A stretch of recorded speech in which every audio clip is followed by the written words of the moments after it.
Всем доброй ночи. Надеюсь, храп нашей Зены вам не сильно мешает. Итак, друзья мои, хочу подарить людям, которые занимаются своим бизнесом, своим делом. Да и люди, которые предоставляют услуги, например, там парикмахеры, что еще, портные, маникюр, кто там делает и прочие услуги. Даже работающие в кафе, в ресторане, неважно. Все эти люди, чья зарплата зависит от процента, или кто полностью на себя работают, вот все эти люди могут воспользоваться этим заговором, и у них постоянно будут клиенты.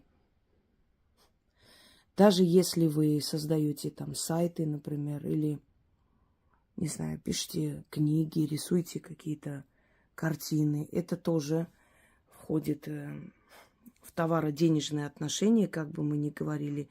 И в этом случае тоже эта работа вполне вам подходит.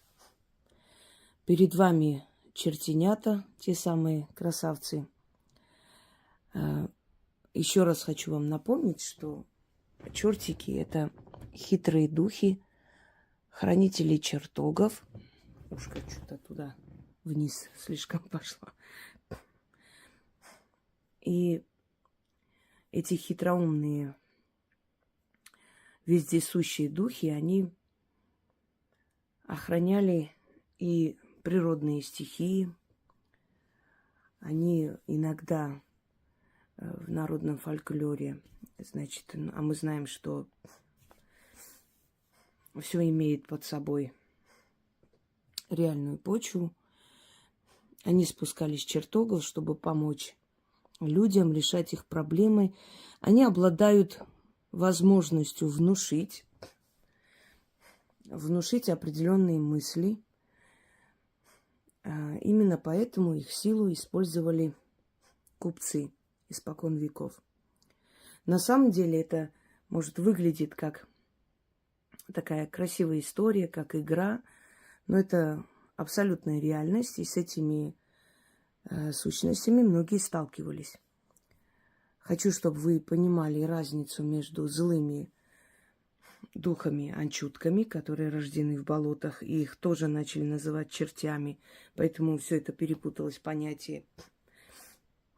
В отличие от тех духов, эти чертики, они совершенно безобидные, но они очень хитрые. И если с ними подружиться, если с ними договориться, то они помогают во многих делах, особенно в торговых. Могут привести огромное количество клиентов. Вы даже удивитесь, как это случится. Могут внести в вашу жизнь оживленность, такое вечное движение, могут привести в вашу жизнь нужных людей, нужные связи, приумножить ваши деньги и так далее. Именно поэтому купцы носили с собой какие-то талисманы, какие-то амулеты, притягивающие, заманивающие этих чертиков. Заключали с ними договора, призывали, начитывали, причем друг другу эти секреты и тайны не передавали. Кто-то скажет, как так? Это как насилие над волей человека, это принудить кого-то прийти, купить твой товар. Нет, друзья мои, просто когда у человека есть намерение взять это сейчас, и он немного сомневается, надо ли ему сейчас, не надо. Это не просто мимо проходящий человек, который пришел и постригся, хотя не имел совершенно желания этого делать. Нет, просто у человека были намерения, и он так это оттягивал, потом решил в другой раз, потом решил эти деньги потратить на что-то другое. И тут, проходя мимо вашей парикмахерской, а вы начитали, вы призвали их здесь будем называть зазывалы, вдруг мысль приходит человеку: а была не была, пойду сегодня постригусь, что тут? А то, что я хочу купить, потом куплю. И приносит человека, отдает вам плату за ваш труд, и вы с удовольствием выполняете свою работу и получаете деньги. Вот как происходит. То есть усиливает, навязывает где-то волю, да. Но не случайному человеку, а тому, кто хотел бы, но у него вот решимости не хватило, или он думал потом как-нибудь, или времени не было. А здесь вот все складывается так, что человек приходит, покупает у вас то, что он хотел купить.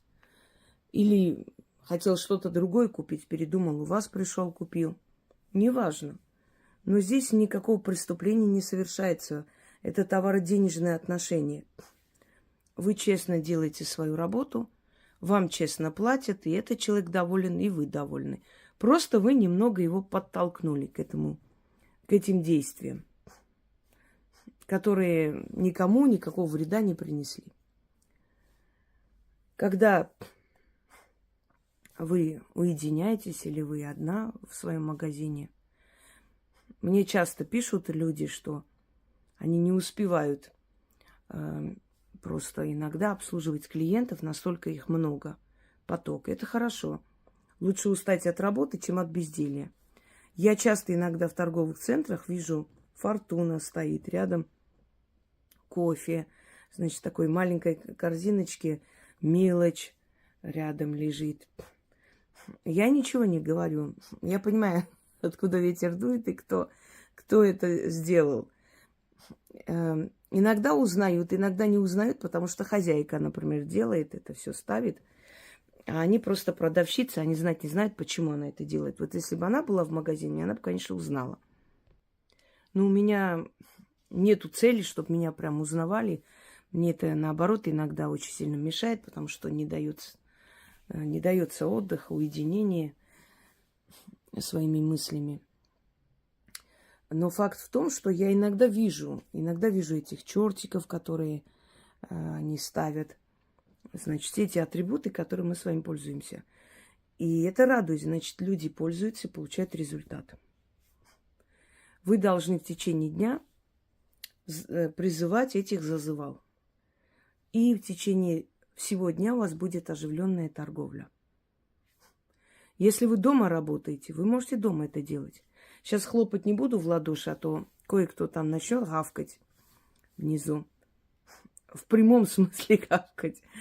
Поэтому вы сами поймете, как это надо делать. То есть, я просто вам передам заговор. То есть, вот так хлопаем в ладоши. Вот похлопали, начитали, похлопали, начитали. Можете ходить по комнатам, когда вы одни. Или, например, вот я наверху снимаю, они внизу. Если мне что-то нужно, я могу наверху просто это провести, начитать, и этого достаточно для всего дома и для моей работы. Колокольчиком, похлопыванием вы пробуждаете вот этот вот посыл. Знаете, как отправляете вот эти звуковые вибрации, посылы в пространство, во Вселенную. Итак, вот начитали один раз, у вас началась торговля, пришли люди, купили что-то и так далее. Потом снова. Это ваши зазывалы. Их никто не видит, никто не слышит. Не обязательно, чтобы у вас дома были фигуры чертиков.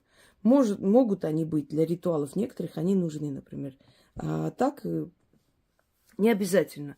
Для чего эти все фигурки, куколки, все эти статуи там и алтари? Я уже об этом говорила. Чтобы вы все время были на этой волне, чтобы вот перед глазами это было, чтобы вы были настроены. И все время как бы напоминало это вам о том, что вам нужно постоянно усиливать свою денежную силу, просить, получать все время, всю свою жизнь. Да, пока мы живем, мы сейчас живем в таком мире, где царствует не самый добрый Бог, а так, честно говоря, злой. И поэтому, естественно, если мы хотим быть под защитой богов, под защитой древних сил, и мы хотим быть фартовые люди, мы должны постоянно об этом помнить, подходить, просить и получать. Итак, сколько раз можно читать? Ну вот сколько раз у вас есть нужда, столько и читайте. Но учтите, что если вы дома работаете, то дома можете читать. Но если вы работаете в другом месте, там у вас есть торговый зал, магазин и так далее, вы не можете дома читать заранее, идти туда. Потому что зазывать они должны именно туда, где находится ваш рабочий кабинет и где вы занимаетесь своей работой. Зову, призываю, к себе приглашаю. Чертей помощников, хитрых, посыльных, торговых, толковых, знающих купеческое дело, до всякие хитрости купцов. Черти-братушки, зазывалы, торгаши, сюда идите. Аргамас, Арбамас, Аврамас, 3 хитрых брата. Это очень древние, кстати, названия и сущности. Во имя того, во имя этого и во имя другого. На всех крепкий морок наведите, всех за руку ко мне приведите, всем мой товар купить внушите, пешие и конные, купцы и князья, и всякий честной народ, чтобы мечтали мой товар купить. И деньги свои мне приносить. Черти, братья, зазывалы, гоните ко мне народ. Отнимите их волю, чтобы ко мне со всех ног бежали, чтобы не ели и не спали до тех пор, пока товар мой не купят. А купят, как омороченные, еще придут, еще попросят. Как пчелы на мед слетаются, так народ идет ко мне за моим товаром. Аргамас, Арбамас, Аврамас. Все исполните в сей же час. Слово «дело» заклинаю. И еще раз. Зову, призываю, к себе приглашаю чертей помощников, хитрых, посыльных, торговых, толковых, знающих купеческое дело. Да всякие хитрости купцов. Черти, братушки, зазывалы, торгаши, сюда идите. Аргамас, Арбамас, Аврамас, 3 хитрых брата, во имя того, во имя этого и во имя другого. На всех крепкий морок наведите, всех за руку ко мне приведите, всем мой товар купить внушите, пешие и конные, купцы и князья и всякий честной народ, чтобы мечтали мой товар купить, а деньги свои мне приносить. Черти, братья, зазывалы, гоните ко мне народ. Отнимите их волю, чтобы ко мне со всех ног бежали, чтобы не ели и не спали до тех пор, пока товар мой не купят. А купят, как омороченные, еще придут, еще попросят. Как пчелы на мед слетаются, так народ идет ко мне за моим товаром. Аргамас, Арбамас, Аврамас.